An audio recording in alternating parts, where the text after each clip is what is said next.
and gentlemen, welcome to the Nutrition Hero Podcast. Igniting both the art and the science of functional medicine.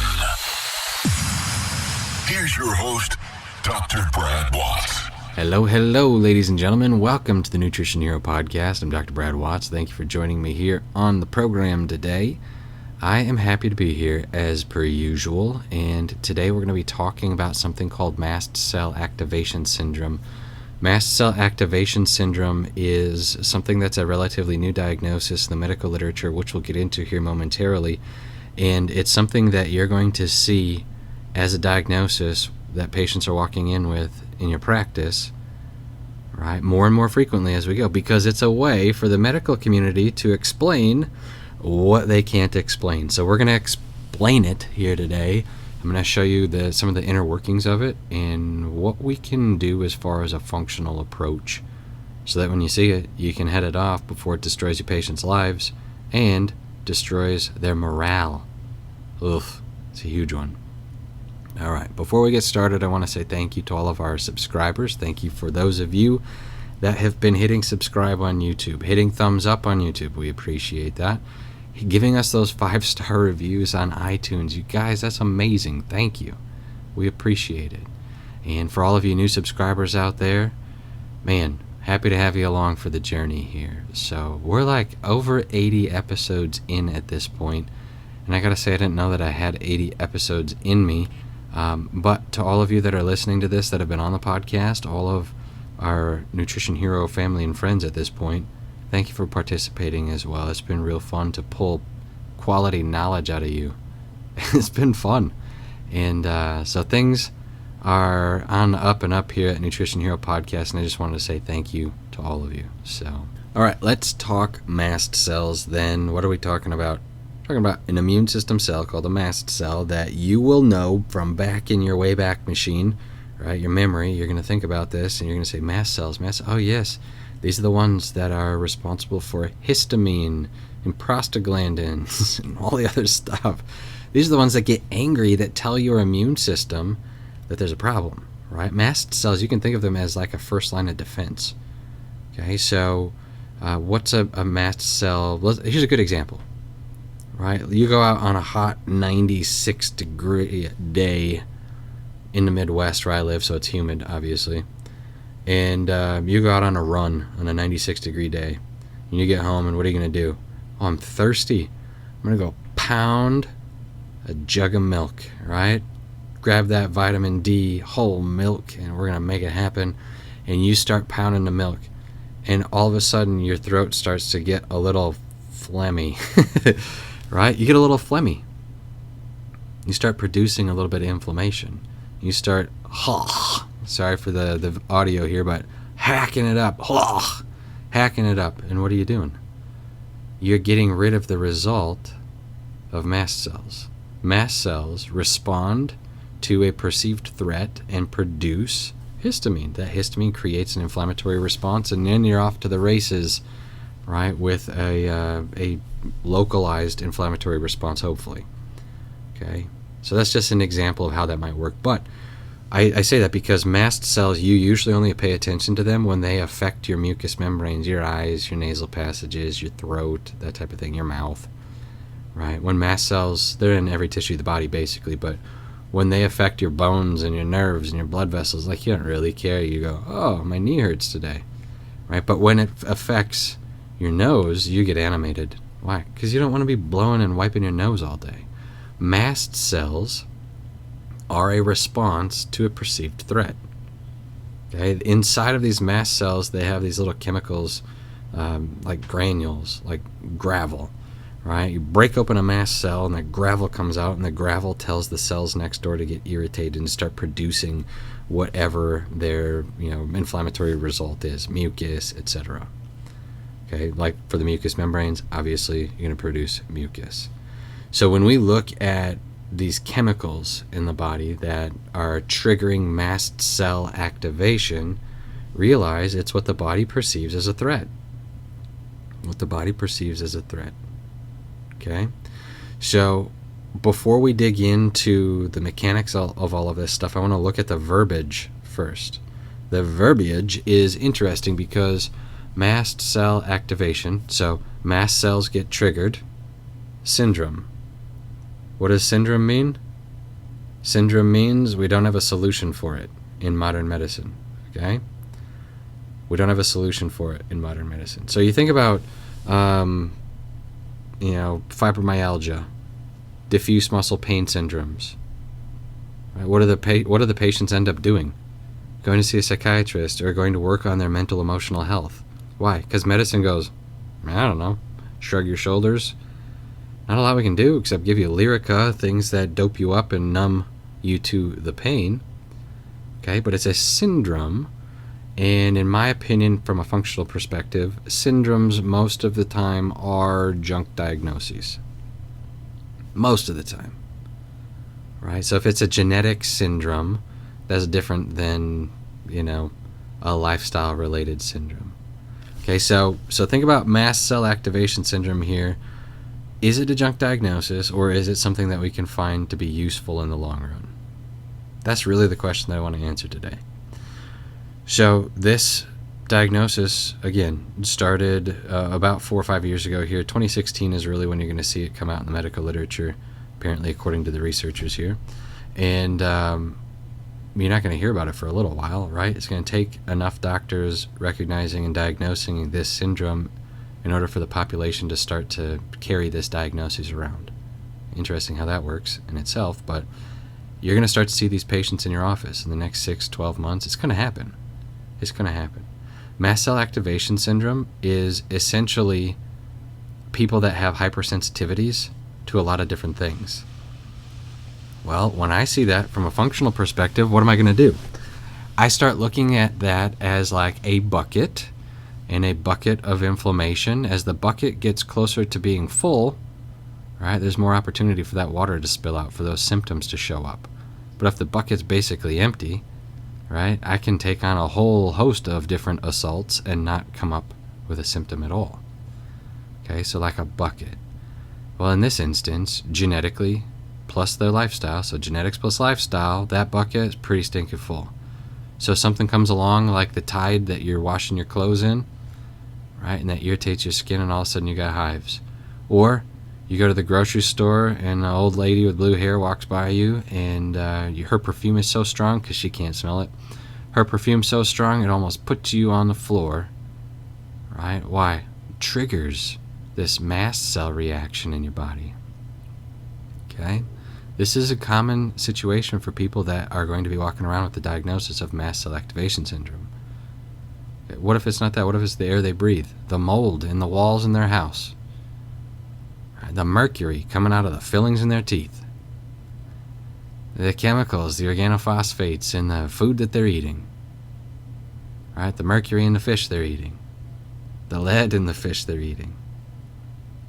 The trash in the water they're drinking?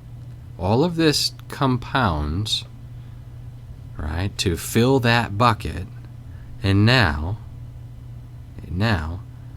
they go and sit at a stoplight behind a school bus, and the diesel fumes coming out of that school bus go through the vents in their car, hit them in the face, and all of a sudden they have a reaction. Why? Because the bucket's full. The bucket is full. Okay, so the natural response from a medical perspective is to call it a syndrome and say, well, you drew the short straw. Let's suppress your immune system. Okay? And usually there's a little bit more enthusiasm in it than that, but oh my goodness. What you're going to see are these patients showing up on prednisone. These patients showing up on drugs, cancer drugs like methotrexate. These patients showing up on medications that are suppressing their immune system so that their immune system can't have a response to the bucket of toxicities they're carrying around. And then the final trigger, like the straw that breaks the camel's back, the diesel fumes coming out of the back of the bus. Mast cell activation syndrome is a thing. But does it have to be? That's the question. I'm not denying that it's a diagnosis. I'm not denying that people are walking around with these, what I would consider to be massive inflammatory responses. okay, which aren't always a bad thing, right? You don't want to sit there and suck in diesel fumes all day, right? But when this happens, the question is, what do we do with these patients? Do they just draw the short straw? Is that what it is? Or is there something that can be done from a functional perspective, from a coaching perspective, that points them in the right direction?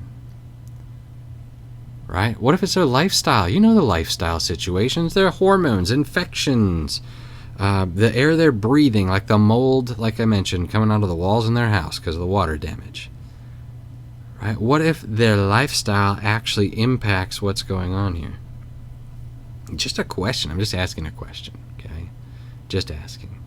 So when we look at mast cell activation syndrome, and we're taking something that everybody can, latch onto here, with the mucous membranes, all right, with the go for a run on a hot day, you come back and pound some, D-class milk, and you start to have that phlegm response, okay?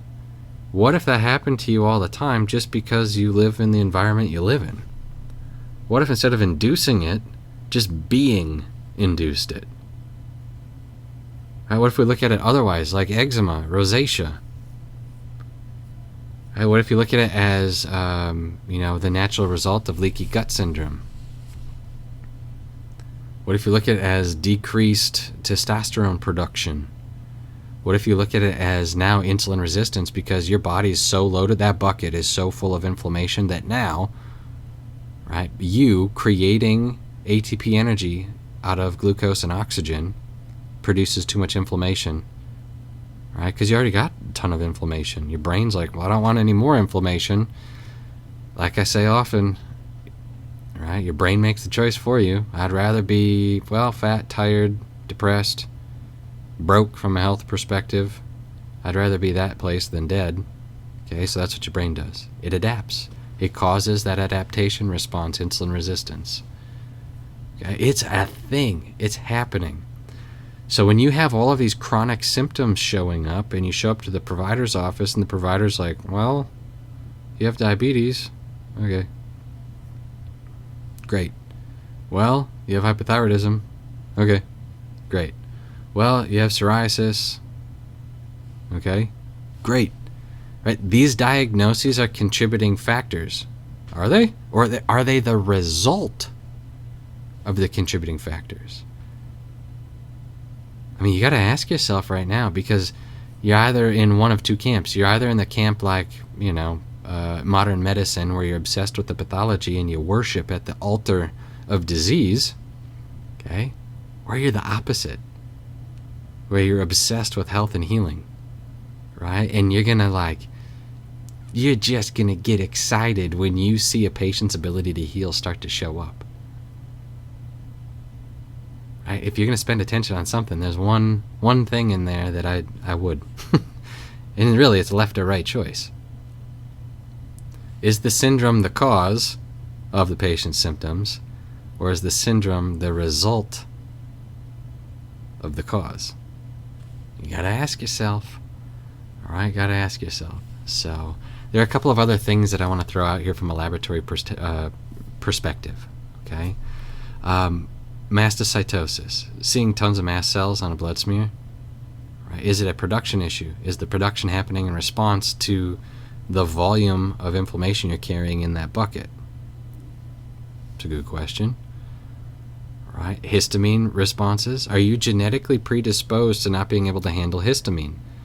Well, if you're a veteran of the show here on the Nutrition Hero podcast, you're somebody that's been exposed to Stratagene reports. Dr. Ben Lynch, we've had him on as a guest in the past.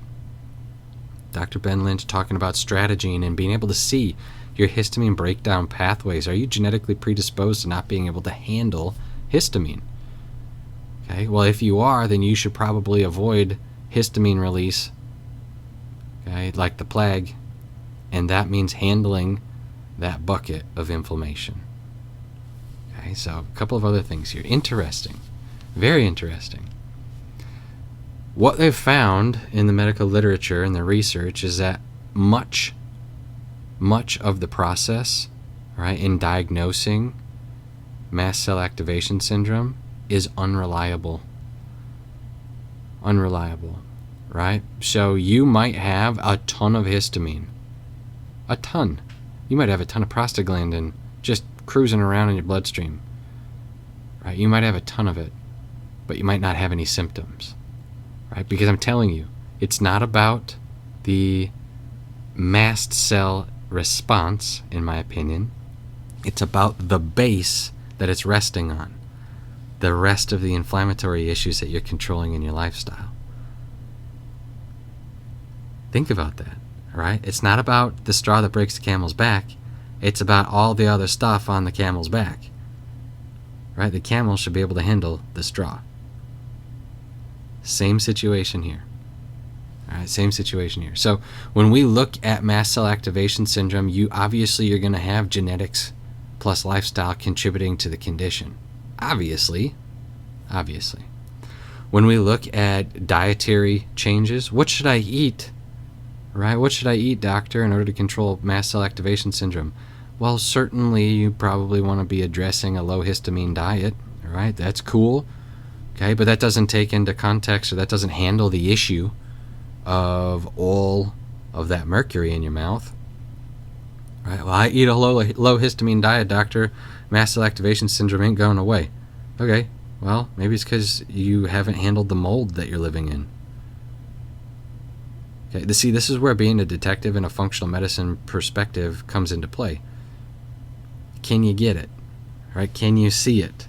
I think, I don't mean to beat a dead horse here, or in this instance, beat a dead camel, but in this instance, right, can you see that mast cell activation syndrome is like the cherry on top of the inflammatory sundae that nobody wanted to eat?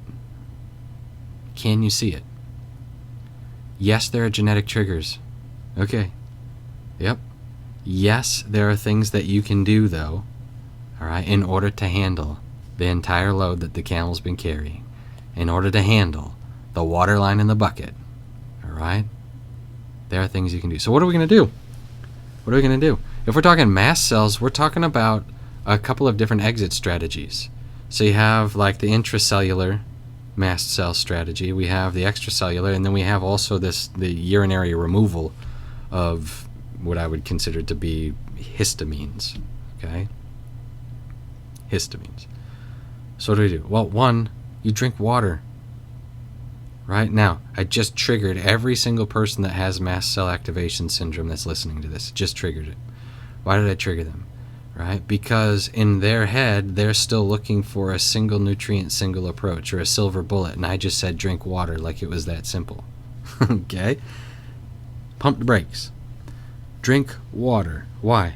Water, right, is going to upregulate your detoxification through kidney.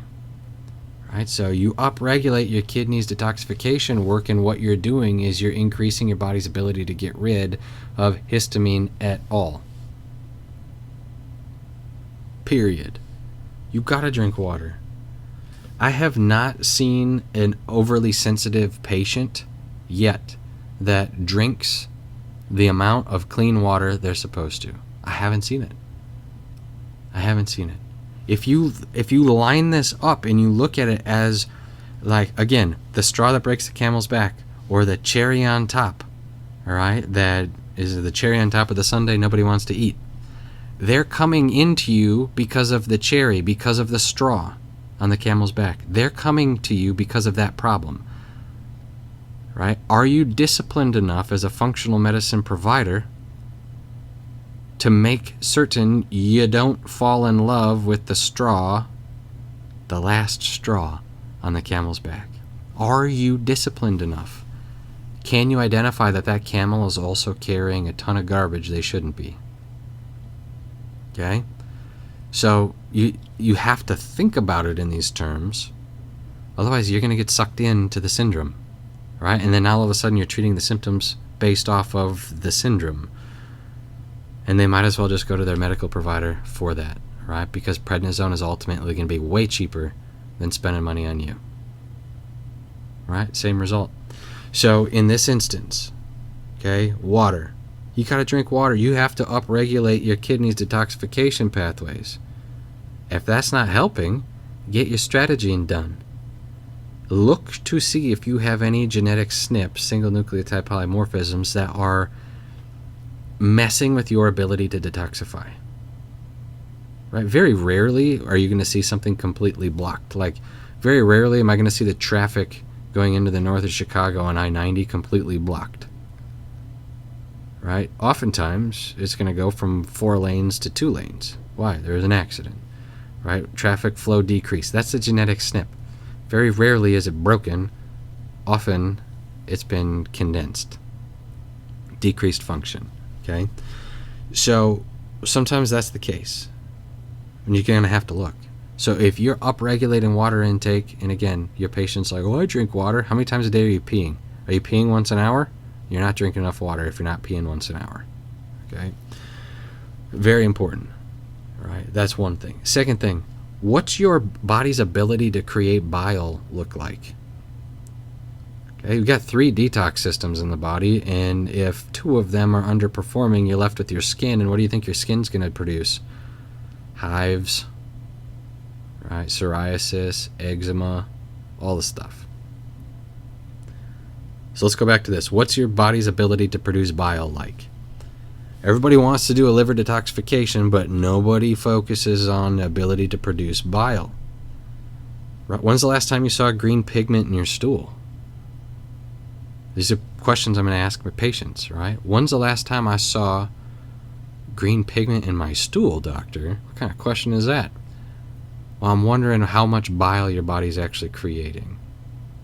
Okay, and then not only that, one of the things that I have found throughout care, obviously, is that oftentimes, because people have leaky gut syndrome, because of all the trash that their body has been taking in over the years, they reabsorb bile, right? All of the trash that comes out of the common bile duct, they reabsorb that back into the bloodstream, and now we are, having to re-detox all the crap you just detoxed from.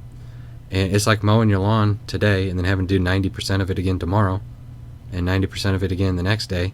And by the time you get finished cutting all of the grass, you got to start over. Right? It's like you would never live that way. It's a wild way to live. But that's what's happening with detoxification. Okay, so once again, mast cell activation syndrome's the cherry on top. It's the last straw that breaks the camel's back. Patient freaks out, goes to the doctor, and then now you have a choice. Do I identify it as the last straw, or am I going to fall in love with the pathology? Okay? Creating bile, actually getting rid of the contaminants that have been processed through phase 1 and 2 liver detoxification, right? The stuff that doesn't go out of the body through the kidneys has got to come out through the liver, right? And if that's hampered, because we're not creating bile, you're up a creek without a paddle. That's a problem. All right? How's that for a Midwestern Minnesota reference? But it's true. It's true. Right? Don't quote me on a percentage of this, but there's a very large percentage of the population that currently is on the path to creating fatty liver disease. I'm pretty sure it's close to 30% of the adult population in the United States. Pretty sure. I might have to fact check that one. Fact check pending on that claim. Okay. However, a very large percentage of the population in the United States walking toward fatty liver changes. What are these people not able to do? Bile formation. Right? Bile formation. Now, some of you I know are going to say, well, you can't prove that they're not making bile. Really? Right? And it's kind of like that traffic reference that I made earlier. Okay? Well, hardly ever is it ever shut off. Right? Hardly ever shut off. But definitely decreased in function. Okay? Definitely. How do we know? They're not detoxing. They're walking around with a bucket of inflammation. They're not detoxing. Right? And it's amazing.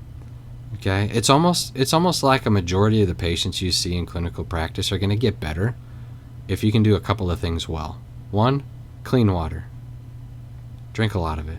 2, right, get the patient to create bile. That bile into the intestines, out the back end rather than reabsorbing. And between that and the kidneys, we start detoxing a whole lot more effectively, and magically the body begins to heal. It's incredible. It's incredible.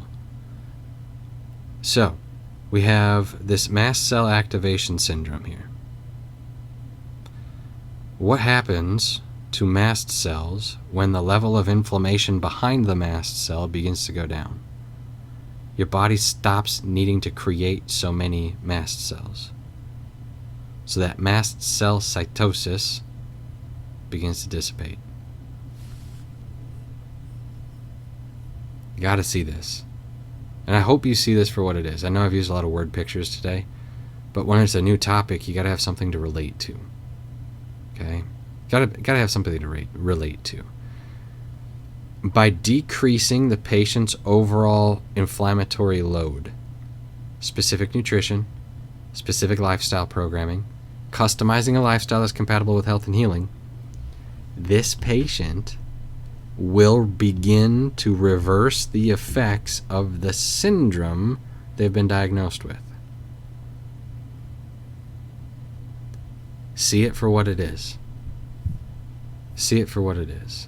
All right? Are you somebody, once again, that's going to tremble in the presence of the almighty syndrome?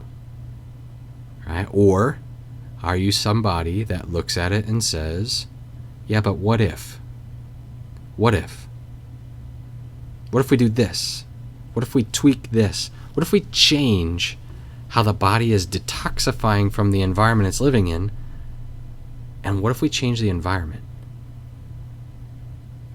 Right? If there's less trash going in and more trash coming out, at some point you got to think that there's going to be some net resolution.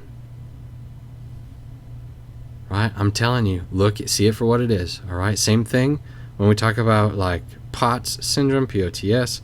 Same thing when we're talking about fibromyalgia, diffuse muscle pain syndromes. You got to see it for what it is. Might be expensive, right, for you to run the testing to figure out from an analytical perspective what's going on with these patients. Might be expensive, right? Not everybody has the cash to look for their mercury and heavy metal load. Not everybody has the cash to look for the mold content of their house, and then, on top of that, the remediation process. Everybody has the cash to be able to do that. But you know what? Some people do. Some people do. And, I take it as my responsibility as a functional medicine provider to assume everybody has the ability to pay. I take that as my responsibility. I'm going to assume they have the ability to pay for the tools they need in order to get the help. This is one of those areas where a lot of people have spent a lot of money for a lot of years on trying to handle the last straw that broke the camel's back. But all of that money could have been spent on digging in to the rest of the load that the camel's carrying. Okay, all of a sudden that straw ain't no thing, right? All of a sudden that last straw is an easy thing to address. All right. Now, remember, when you see mast cell activation syndrome, if you didn't get anything out of this podcast other than this, it better be this. Come on, people. When you see mast cell activation syndrome walk into your practice, they write it on the paper, the patient does.